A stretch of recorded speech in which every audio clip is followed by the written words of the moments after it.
स्वामी, कभी कभी मैं खुद को बहुत सौभाग्यशाली समझती हूँ। क्यों पार्वती?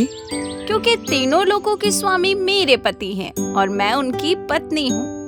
आप हमेशा मेरी हर बात का ध्यान रखते हैं। अब देखिए, आप त्रिलोकनाथ हैं, लेकिन आप मुझे झूला झुला रहे हैं।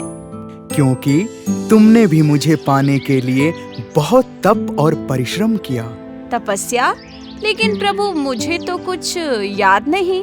पार्वती, आज कौन सा त्योहार है? आज के दिन तो तीज का त्योहार है। आज के दिन सुहागिन महिलाएं पति की लंबी उम्र के लिए निर्जला व्रत रखती हैं। तीज के दिन आपकी पूजा करने का विधान है।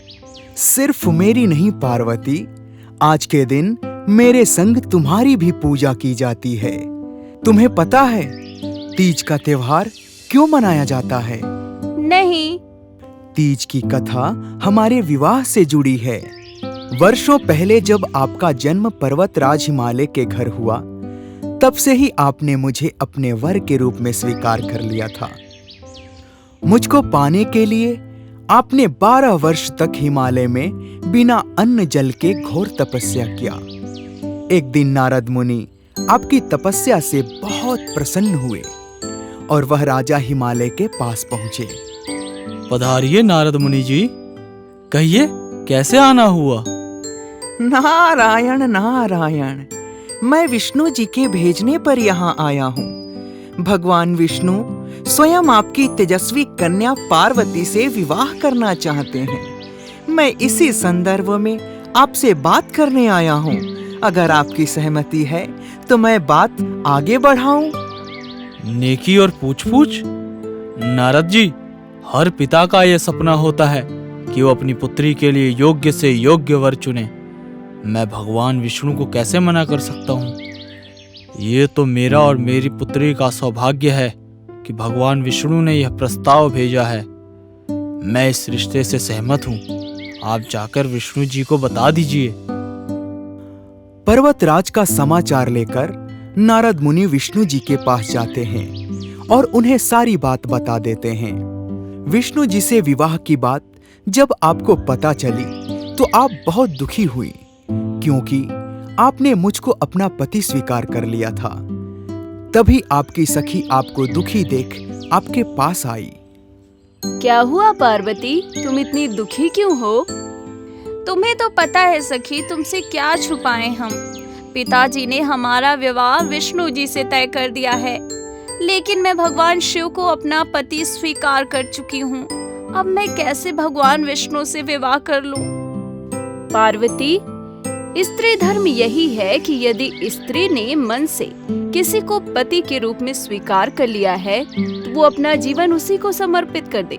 यदि तुमने शिव जी को अपना पति स्वीकार किया है तो तुम्हें भगवान शिव से ही विवाह करना चाहिए। सच्चे प्रेम व सच्ची भक्ति के समक्ष तो स्वयं ईश्वर को भी झुकना पड़ता है। तुम परेशान मत हो, मैं तुम्हें घने जंगल में लेकर चलती हूँ, जहाँ तुम भगवान शिव की साधना भी कर सकती हो और वहाँ तुम्हारे पिता तुम्हें खोज भी नहीं पाएंगे।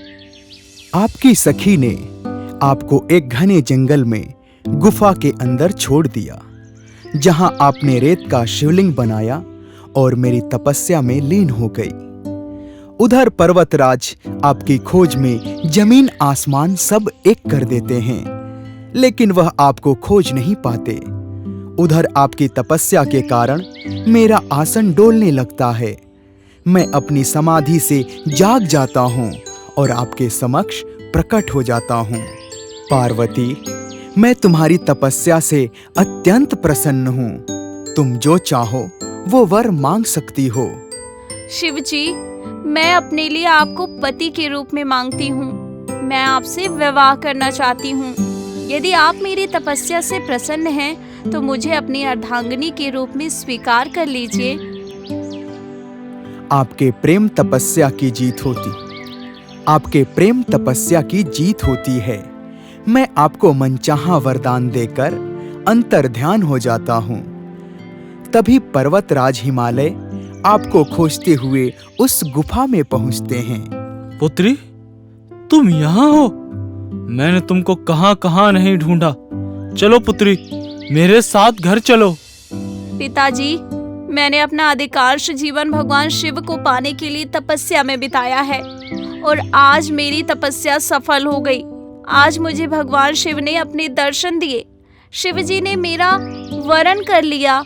मैं आपके साथ एक ही शर्त पर घर चलूंगी, यदि आप मेरा विवाह शिव जी से कराने को राजी हों। पुत्री, तुम जो बोलोगी मैं वो सब करूंगा। तुम बस मेरे संग घर चलो। मैं तुम्हारे और भगवान शिव के रिश्ते से प्रसन्न हूँ और मैं तुम्हारा विवाह भगवान शिव से ही कराऊंगा। पर्वतराज हमारे विवाह के लिए मान जाते हैं और कुछ दिनों बाद हम दोनों का विवाह धूमधाम से करा दिया जाता है। हे पार्वती, तुमने जो कठोर व्रत किया था उसी के फलस्वरूप हमारा विवाह हो सका। इस व्रत को निष्ठा से करने वाली स्त्री को मैं मनवांछित फल देता हूँ। उसे तुम जैसा अचल सुहाग का वरदान प्राप्त हो।